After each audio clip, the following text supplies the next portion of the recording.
2020 is almost over, and many people are ready to get past this tumultuous year.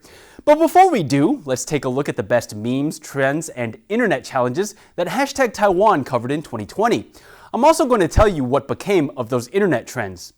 COVID-19 may have kept people apart physically, but the internet helped keep us together. I'm Leslie Liao, and it's just you and me today, but before we move on, like always, let's take a look at the stories on our radar. Taiwan has reported its first domestic case of COVID-19 since April, a Taiwanese woman in her 30s. The case has been traced to a New Zealand man who works as a pilot for Taiwan's EVA Airways and who has tested positive for COVID-19. When questioned about his recent contacts, the man failed to disclose that he had been with the Taiwanese woman. He now faces a $10,000 fine and might get fired. The man has also been named as the source of at least 2 other infections, both pilots who flew with him on a recent cargo flight. The man had reportedly developed a cough, but failed to wear a mask. Taiwan's New Year celebrations are scheduled to go ahead, but with face masks required. Health Minister Chen Shizhong says the events can go ahead because they know the source of transmission for the latest domestic COVID-19 case. However, Taipei Mayor Ko Wen-je has warned that Taipei's celebrations could be called off with as little as a day's notice. Healthy troupe members from the Moscow Classical Ballet have left Taiwan. Late last week, their planned tour of Taiwan was abruptly canceled after 8 troupe members tested positive for COVID-19. Taiwan has recorded the first snow of the season on Yushan, its highest peak. A light dusting fell Monday morning as temperatures dropped to minus 3.1 degrees Celsius.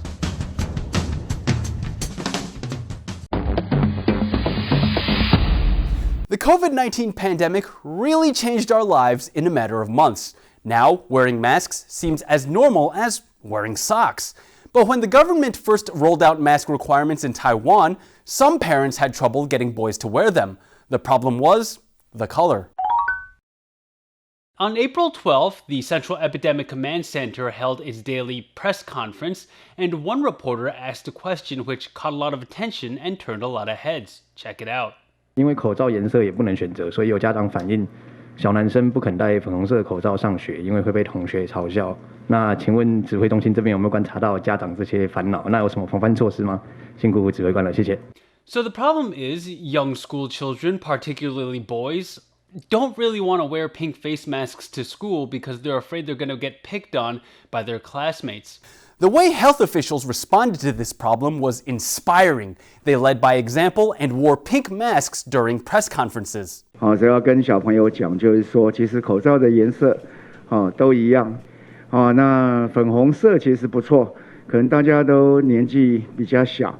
我们小时候最喜欢看的那个卡通影片就是那个粉红豹嘛，哈。可能大家都不太知道。我们那个时候确实那是很红的哈，非常红的一个颜色。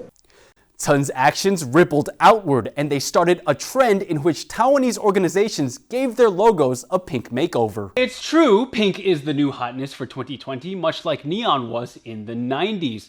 But what's more important is that the health leadership actually ignited a campaign to remove the stigma from the color pink. And oh boy, did people jump on that. You have corporations, TV stations, political parties, government agencies, schools, museums, travel agencies, and even your favorite Taiwan news show rocking pink logos. Now that mask wearing is a part of everyday life in Taiwan, you can find them in a huge variety of colors and patterns. And if you're feeling indecisive, you can get one with all the colors.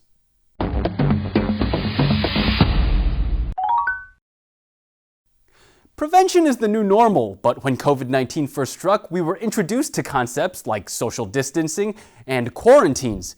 It was a lot to learn in a short period of time, but one Japanese YouTuber rewrote the lyrics to a really catchy pop song to educate everyone on the virtues of practicing proper prevention protocols.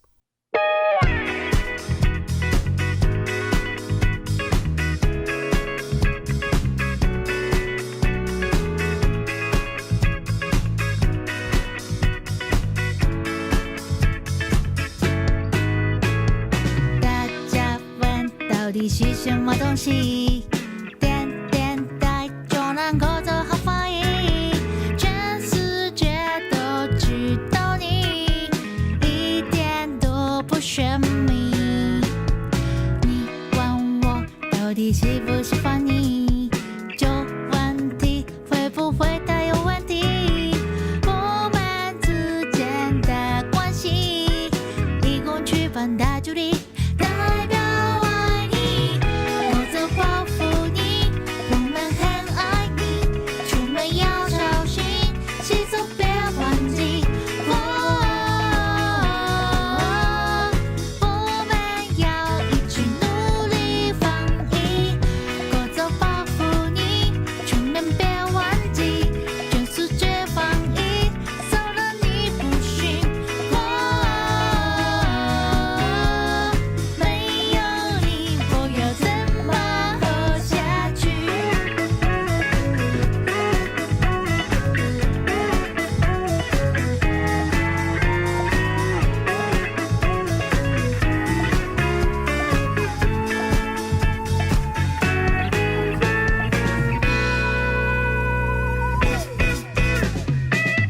？So Sasha goodbye, now stay home now. 私にもできるはず。我愛你，だから一緒に。過早保護你，我們很愛你，出門要小心，洗手別忘記。沒有你，我要怎麼活下去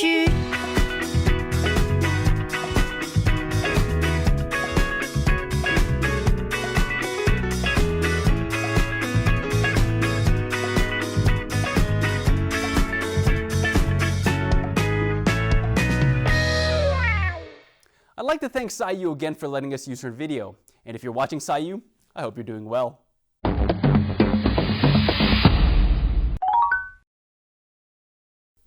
We discussed Taiwanese sovereignty a lot in #Taiwan.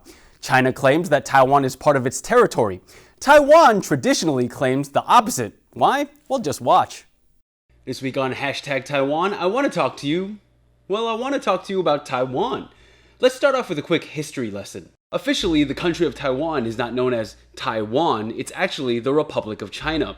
Why? This goes back to the Chinese Civil War, where both Mao Zedong and Chiang Kai-shek fought for sovereignty over China. Mao's forces pushed Chiang Kai-shek to the island of Taiwan. Both sides claim to represent China, which is exactly why you have the Republic of China and the People's Republic of China. That's the very abridged version of that chapter in Chinese history. If you're interested, I urge you to read more. For example, on Wikipedia, where Taiwan's status recently changed from a state to a country.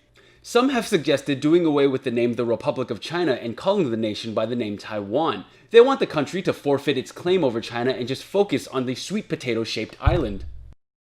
RTI published a news article this week about how civic groups are calling on lawmakers to emphasize Taiwan on passports and airline names.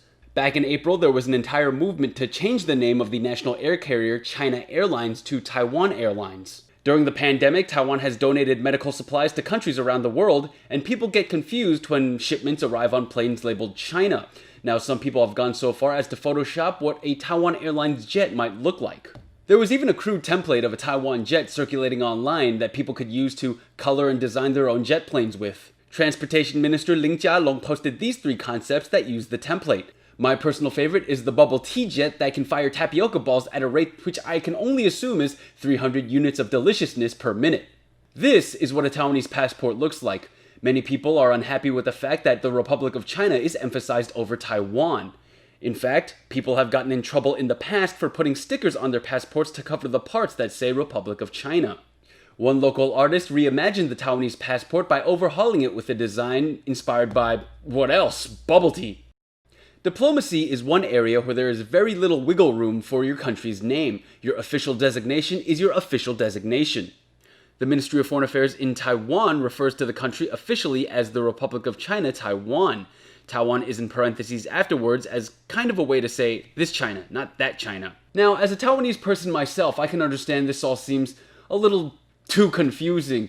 The diplomatic and historical intricacies of Taiwan as a country are very complex, to say the least. Even I don't have a full grasp on it yet.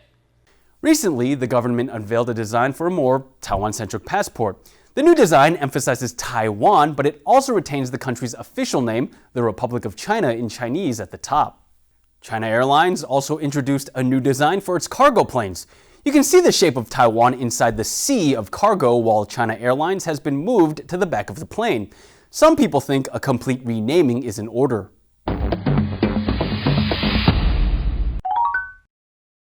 2020 saw China get more aggressive with both Hong Kong and Taiwan. In Hong Kong, Chinese officials introduced a harsh national security law. Meanwhile, China has ramped up incursions into Taiwanese airspace and waters. Thailand also got pulled into the mix because Chinese netizens were upset that a Thai influencer said she was emulating a distinctly Taiwanese style. China doesn't like it when Taiwan is referred to as its own entity in any way. Internet users from Taiwan, Thailand, and Hong Kong banded together online to form the Milk Tea Alliance to resist Chinese pressure. Thailand, Taiwan, and Hong Kong have banded together and formed the Milk Tea Alliance. The name comes from a mutual like for milk tea, with each place having their own distinct interpretation of the beverage. The Milk Tea Alliance started as a unified pushback against Chinese netizens, but since then it's evolved into something much more than that. It's caught the attention of Hong Kong activist Joshua Wong, and even the Ministry of Foreign Affairs put hashtag Milk Tea Partnership in a post commemorating a face mask donation to Thailand. When Taoyuan City Mayor Zeng Wen-can donated medical equipment to Thailand, they celebrated the occasion by drinking milk tea. The Taiwanese officials drank Thai milk tea, and the Thai officials drank Taiwanese milk tea. Isn't that beautiful? The art surrounding the Milk Tea Alliance is absolutely adorable. You have beverages turned into cartoons or straight up humanized versions of milk tea from each country. Twitter user Sad Sad Potato posted this image. This is a flag apparently of the Milk Tea Alliance with different colors representing the milk teas from the different parts of the alliance. The Milk Tea Alliance turned out to be one of our most popular hashtag segments. Other countries like the Philippines and India also expressed interest in joining the alliance. Plenty of tea to go around, I say.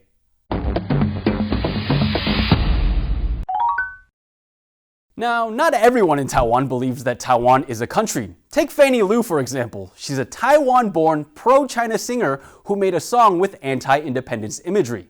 Fannie released a video praising China. In the video, a man wearing green, which are colors symbolic of Taiwanese independence, attempts to remove Taiwan from a map of China. Check it out for yourself.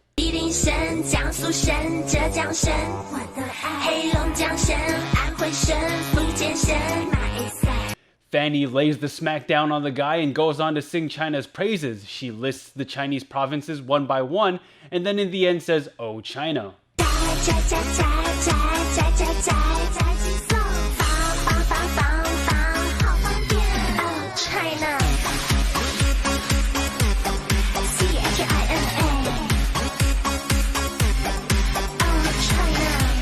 Local comedian Brian Tsang parodied Fannie's song.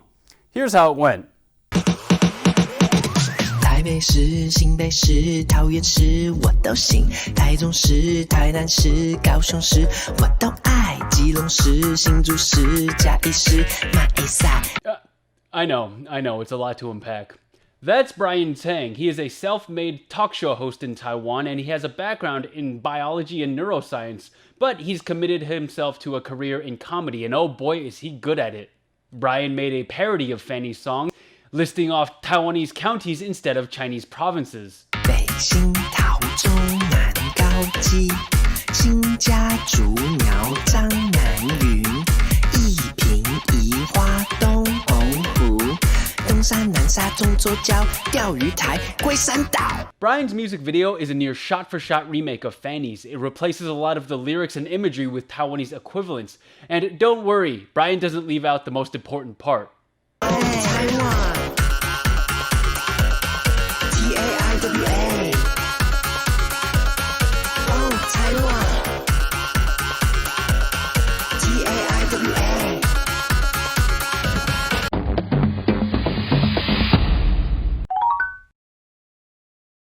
Now, Taiwan loves Hollywood, but with current travel restrictions, it's near impossible for stars to visit. But that didn't stop actor Joseph Gordon-Levitt from making a splash in Taiwan. He needed pictures of Taiwan for a project, and who answered the call? Believe it or not, Taiwan's mayors. This is the website HitRecord. It is a media platform Levitt founded in 2004. Earlier this week, Joseph Gordon-Levitt posted this to Facebook. Hi, friends in Taiwan. I'm looking for photos of Taiwan for a new project on my site, HitRecord. Look through your camera roll, find a cool photo taken anywhere in the country, and add it to the project here. Kiki Shen captured this shot at the 2016 Taiwan Lantern Festival in Taoyuan. People in Taiwan love two things: Hollywood actors and Hollywood actors talking about Taiwan. As of writing, Levitt's Facebook post has over 32,000 likes, 6,600 comments, and 5,600 shares. Lots of people wanted to show Joseph Gordon-Levitt the beauty of Taiwan, but most notably, many city mayors shared their cities with him. Here are a few. Deputy Mayor of Taipei City Huang Sansan shows Joseph a picture with the caption, Beimen, Taipei City Wall North Gate has been the front gate of Taipei since the 1880s. It is one of the 5 gates that has been left behind. It still has its original look. The gate has stood strong for over 120 years and awaits visitors like you to witness its history. Taipei welcomes you. Next, new Taipei City Mayor Hou Youyi uploaded a picture saying, Hi Joseph, as mayor of New Taipei City, I believe our city will definitely be a good choice. Let's check out the park with the longest embankment in Taiwan. The new Taipei Metropolitan Park, an inclusive playground for all, is one of the most popular outdoor playing fields in Taiwan, with slides measuring 800 meters in width, as well as artificial turf for grass boarding. 800 meters in width? That's wider than the river! He must be length. Taoyuan Mayor Zheng Wenchan uploaded this picture and said, Hi Joseph, explore the people, nature, and culture in Taoyuan. Photo taken at Shimen Reservoir, scenic lake view surrounded by stunning mountains and characteristic pavilions. Mayor of Hsinchu City Ling Zijian posted this picture and said, Dear Joseph, this photo was taken in the Hsinchu fishing port where breakwaters, shaped as fish scale stairways, attract countless visitors from far and wide to enjoy the gorgeous sunset and sea breeze there. Looking forward to welcoming you in the not too distant future. Taichung Mayor Lu Xiuyan let her picture do the talking for her by simply writing Gaomei Wetland, Taichung. Tainan Mayor Huang Weize uploaded a picture of this whale structure and wrote Joseph Gordon-Levitt a whole essay introducing the attraction. We'll have a link to the final project, Lost in Taiwan, in the show notes below. There's also a link to a second video by Gordon-Levitt called Faces of Taiwan, which was published on December 20th. And that wraps up a look at the best episodes of #Taiwan in 2020. What was your favorite, and what do you think will happen next year? Leave a like and tell me in the comment section below. I'd love to hear from you, man. For Taiwan Insider, I'm Liao. See you next week for our year-end special.